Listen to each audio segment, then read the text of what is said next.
There are more ways to go into entrepreneurship than starting your own business. Most people think that in order to become an entrepreneur, you need to start your own company. But the truth is, there are actually 5 other ways that you can go into entrepreneurship that you may not have considered or even known about. So let's dive in. First of all, if you're new here, my name is Stephanie Melodia, and everything I post about is to do with entrepreneurship. I ran my own business, an award-winning marketing consultancy where we helped over 100 startups succeed. I now mentor MBA students in entrepreneurship. I host the UK's top 20 business show, and I travel the world delivering talks on this subject. So if you're thinking of starting your own business, then hit that follow button, and I would love to help you along the way. All right, let's dive in. Number 1, you can become an entrepreneur in residence or join an accelerator or incubator, which are essentially the same kind of thing. What that means is you get the opportunity to start your business within an organization. So there are incubators that exist that have been launched by other venture firms, venture studios. There's a thing called corporate-backed venture capital. There's loads of different ways that this takes form, but essentially you get to go in as an entrepreneur in residence. You get to join an incubator with a lot of help, to be honest, with support, with advisors, access to capital, access to connections. They really make what's already a difficult process much easier for you. Sometimes, depending on the incubator, you have a set amount of time, whether it's 6 weeks or 6 months, where you also get provided lots of frameworks and processes to cycle through different ideas, different experiments, and help you find product market fit. Honestly, entrepreneurship is such a tough gig that considering an option like this really does make things easier for you. The second way that you can get into entrepreneurship is to invest into another company. Now, bear with me. I appreciate that we may not all be Mr. or Mrs. Moneybags and have tons of money to be able to invest in another company.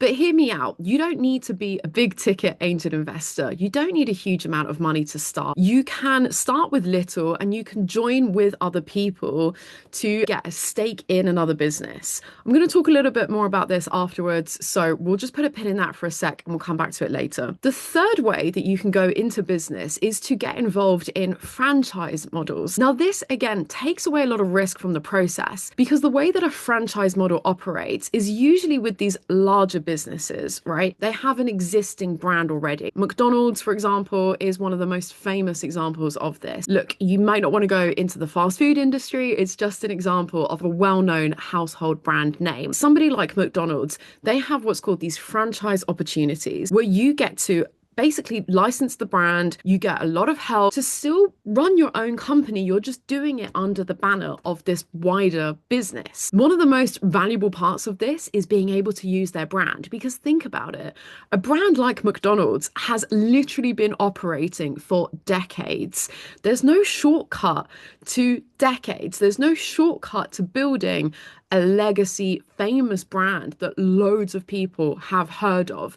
This is a way for you to get a slice of that pie. You don't need to have built up a famous brand for the past however many decades. You also don't need the same marketing budget that goes into building up that sort of brand. And hear me out on this. The value of the brand goes a very, very long way, especially if you are thinking of dipping your toes into the consumer space. Having a famous, recognized brand goes such a long way when you're trying to sell into new customers. So the franchise model could be the best of both worlds. You get the luxury of an established brand, you get a lot of support from this wider business, but you still get to operate it like your own business. The fourth way that you get to have a good taste of entrepreneurship is to join a startup. And if you get to join as second in command or a founder's associate or an ops manager, something like that. It's one of those roles that are very roll up your sleeves, get stuck into anything and everything. Honestly, that's also a fantastic way for you to get that firsthand experience, for you to be in the trenches and for you to really understand what it is like to build a startup. What this links to with the second point is equity. Oh my God, I am saving the best to last here, guys. I know that typically with YouTube videos, you want to front load that content, you want to front load that value. I'm sorry, I've left it to the end here. Last but definitely not least, one of the best ways here is entrepreneurship through employment. I actually think this is a really, really exciting space, and I predict that this is going to get way, way bigger in the coming years. All right, first of all, let me break it down. What do I mean by entrepreneurship through employment? I honestly believe that the previous few years, it's been very binary in terms of, are you an entrepreneur or are you employed? It's either, are you running your own business or are you working for somebody else? I believe that more and more people are starting to realize, and they're kind of learning the hard way, that entrepreneurship is a lot harder and a lot less glamorous than it is made out to be. On the employment side of things, which maybe is where most of you are, there is a lot of frustration, indignance, a sense of injustice when it comes to salaries, when it comes to our pay not rising in line with the cost of living, inflation. We should all be earning, frankly, a lot more than most of us are getting paid. Let's be real. And so when you look at both sides of the coin here, I think that there's a really interesting argument around, should we all be entrepreneurs? Do we look down on people who have got a job? I feel like there's this really weird, like, turning our nose up at people who have got a job, who are in employment, who are working for the man. Like, I think that's all wrong. I think that's a completely wrong way of thinking. And so that brings me to this solution here around entrepreneurship through employment. Essentially, what it is having equity, having skin in the game, having shares in the company that you work for. This is where I believe the solution lies. This is where I believe that, honestly, 9 times out of 10, the answer is in the gray area. The answer is in that nuance. It isn't the binary black and white. Is it this? Is it that? So I think that if you are going into employment, I honestly believe that you should push to get equity. I believe that you should have skin in the game. I believe that that is an entrepreneurial way of approaching employment. I believe that both of those things can coexist. I don't think it's a binary one or the other. I think that it gets you invested in the company that you work for.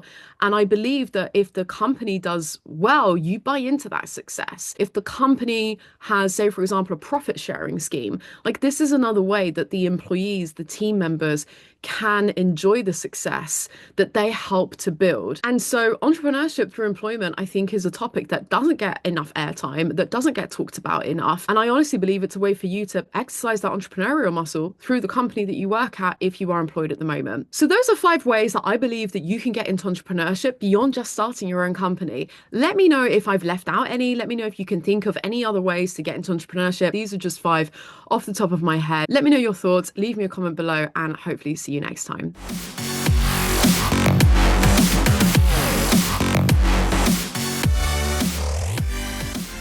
Subscribe wherever you're listening to this, and I would... My name is Stephanie.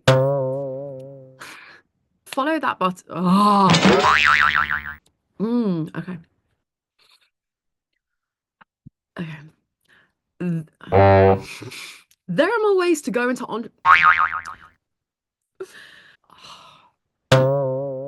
There are more ways to go into...